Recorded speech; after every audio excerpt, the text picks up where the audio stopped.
नमस्कार, आप देख रहे हैं the true hunt, for the people by the people.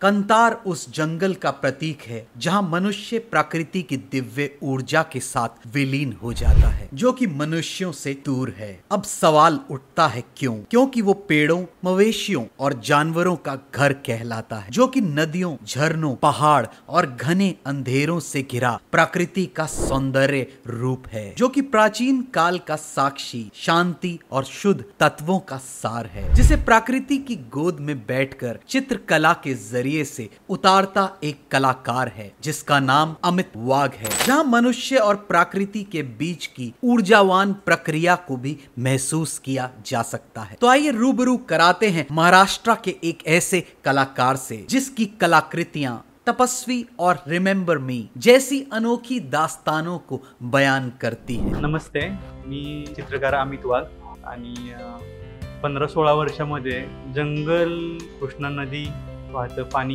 निसर्ग या गोष्टीच्या खूप जास्त जवळ पोहोचण्याचा प्रयत्न करतोय मी आणि त्यातून स्वतःलाही शोधतोय। माझ्या प्रदर्शनाचं टायटल आहे कांतार। एक अर्थ होतो त्याचा निसर्ग किंवा अरण्य, दुसऱ्या अर्थानं जिथे मनुष्य निसर्गाच्या वैश्विक शक्तीशी एकरूप होतो व निसर्गामध्ये विलीन होऊन जातो। या चित्राचं टायटल आहे माझ्या रिमेंबर मी म्हणून। तर एक बाबळीच्या झाडाचं चित्र काढलेलं आहे मी। अशी किती लोक बघितले तुम्ही तुमच्या आयुष्यात की जे बाबळीच्या झाडावरती जीवापाड प्रेम करतात? किंवा जर बाबळीच्या झाडाला प्रश्न विचारला आपण हा की तुझ्या आयुष्यात अशी किती लोक बघितलेत की त्यांनी तुझ्यावरती जीवापाड प्रेम करण्याचा केला? साहजिकच उत्तर नाही म्हणून येईल असं मला वाटतं। जेव्हा मी चित्र काढायसाठी गेलेलो, बाबळीच्या झाडाविषयी माझ्यासाठी नेहमीच असं आहे की कायम कनेक्ट करतो। मी कुठल्याही मूडमध्ये असू, काम करायसाठी, चित्र काढायसाठी बाहेर पडलेला असू, कुठली गोष्ट कनेक्ट होत नाहीये, नदी असू देत, ओढा असू देत, त्या टायमिंगला पण बाबळीचं झाड नेहमीच मला कनेक्ट होतं। ज्या वेळेला मी चित्र काढायला बाहेर पडलो, नदी कनेक्ट होत नव्हती, ओढे कनेक्ट होत नव्हते, मी खूप दिवस बाहेर होतो, त्याच्यामुळं माघारी आल्यानंतर नाराज होते ते असं वाटलं मला, ते जाणवलं। बाबळीचं झाड मला त्या दिवशी नक्कीच वाटलं की कनेक्ट होईल म्हणून। चित्र काढायला गेलो, या झाडाने मला आवाज दिला, मी चित्र काढायला चालू केलं। 4 तासांच्या ऍप्लिकेशन नंतर जेव्हा माझं चित्र काढून पूर्ण झालं, त्यावेळेला निघालो मी तिथून आणि पाठीमागं वळून बघितलं, तर बाबळीचं झाड ते असं मनापासून किंवा जेव्हा जाकांना सांगण्याचा प्रयत्न करत होतं, जेवढं तुम्हाला समजून घ्यायचा प्रयत्न करतोस तेवढा आजपर्यंत कुणी घेतला नाही, मला सोडून जाऊ नको आणि गेलास तर मला विसरू नकोस। आज त्या गोष्टीला, चित्राला, माझ्या 2012 मधलं चित्र आहे हे, जवळपास 12 वर्ष होऊन गेली, पण ते झाड तिथं नाहीये।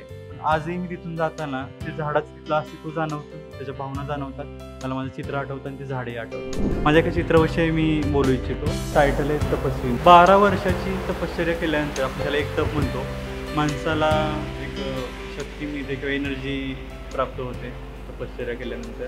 तर हे जे आहे ते उमराच्या झाडाचं खोड आहे, त्याचा मोस्टली कलर असतो व्हाईट। कधी आपण म्हातारा माणूस बघितला तर त्याच्या चेहऱ्यावरच्या लाईन्स, त्याचे केस, त्याची नजर कधी ऑब्झर्वेशन केली तर एक विचार येतो की हिने कुठल्या प्रकारचं आयुष्य जगलं असेल, त्यांनी लाईफमध्ये खूप कसा प्रवास केला असेल, काय स्ट्रगल केले असेल किंवा काय अचीव केलं असेल किंवा किती चांगल्या पद्धतीने आयुष्य जगलं असेल, त्याचं थोडीशी झलक मिळते त्याच्यातून।